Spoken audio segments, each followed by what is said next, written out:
IDTV మన ఉనికి మన వాణి. ట్రంప్ వచ్చాక అమెరికాలో పరిస్థితులు పూర్తిగా మారిపోతున్నాయి. పాకిస్తాన్ వంటి దేశాల విషయంలో ప్రెసిడెంట్ వైఖరి సంచలనం అవుతుంది. పాక్, ఆఫ్ఘనిస్తాన్ వంటి దేశాల నుంచి వచ్చే పర్యాటకులను అమెరికాకు రాకుండా నిషేధించే ఆలోచన కూడా ట్రంప్ చేస్తున్నట్లు వార్తలు వస్తున్నాయి. ఇలాంటి తరుణంలో పాక్కు చెందిన ఓ సీనియర్ దౌత్యాధికారిని ఎయిర్పోర్ట్ నుంచి అమెరికా ఇమిగ్రేషన్ అధికారులు తిప్పి పంపేయడం అంతర్జాతీయంగా తీవ్ర చర్చనీయాంశమైంది. బయలుదేరిన చోటుకే వెళ్లిపోవాలంటూ ఆదేశించడం సంచలనంగా మారింది.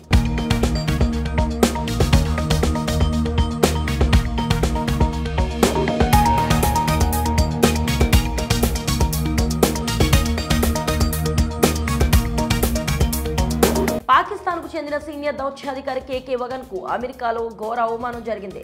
తుర్క్మెనిస్తాన్లోకి పాక్ రాయబారిగా ఉన్న వగన్ పర్సనల్ పనిపై రీసెంట్గా అమెరికాకు వెళ్లారు. అమెరికా వీసాతో పాటు అవసరమైన అన్ని ఇతర డాక్యుమెంట్లను కూడా తీసుకువెళ్లారు. కానీ అమెరికా ఇమిగ్రేషన్ అధికారులు వగన్ను ఎయిర్పోర్ట్లోనే అడ్డుకున్నారు. ఆయన ప్రోటోకాల్పై కొన్ని అభ్యంతరాలు లేవనెత్తి అమెరికాలోనికి అనుమతించేలా లేవని తేల్చేశారు. ఎక్కడి నుంచి వచ్చారో అక్కడికే వెళ్లాలంటూ హుకుం జారీ చేశారు. ఈ ఘటనపై పాక్ విదేశాంగ మంత్రి ఇషాక్తో పాటు సంబంధిత ఉన్నతాధికారులకు సమాచారం అందింది. ఈ విషయాన్ని పాకిస్తాన్ సీరియస్ గా తీసుకుంది. వగన్ నుంచి ఈ ఘటనపై పాక్ సర్కార్ వివరణ కోరుతున్నట్లుగా అక్కడ మీడియాలో కథనాలు వినిపిస్తున్నాయి. అమెరికా ఇమిగ్రేషన్ అధికారులు అడ్డుకున్నప్పుడు సరైన సమాచారం చెప్పకుండా ఎందుకు తలవంపులు తెచ్చారని ప్రశ్నించే అవకాశం ఉన్నట్లుగా ఆ కథనాల ఆధారంగా అర్థమవుతుంది.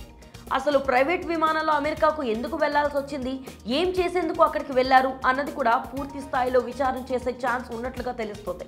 ఈ పరిణామం అంతర్జాతీయంగా తమకు అవమానమే అని పాక్ భావిస్తున్నా అమెరికాతో పెట్టుకోవడం ఎందుకులే అన్నట్లుగా సైలెంట్గా ఉంటుంది. ట్రంప్ తీరుపై ఇప్పటికే పాక్ అయోమయానికి గురవుతుంది.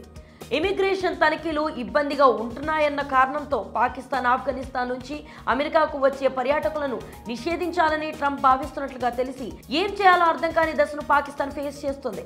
ఇంతలో తన దౌత్యాధికారి తీరుతో ఇరకాటంలో పడి అంతర్జాతీయంగా పరువు పోగొట్టుకుంది. అధికారి వగన్ వ్యవహారాన్ని పూర్తిగా తేల్చి ఆ తర్వాతే అమెరికా అధికారుల తీరుపై స్పందించాలని పాక్ భావిస్తున్నట్లుగా తెలుస్తోంది. ఈ విషయంపై మీ అభిప్రాయాన్ని కామెంట్ సెక్షన్లో తెలియజేయండి. స్టోరీ లైక్ చేసి షేర్ చేయండి. మరిన్ని ఇంట్రెస్టింగ్ అప్డేట్స్ కోసం ఐడిటీవీ సబ్స్క్రైబ్ చేసుకోండి.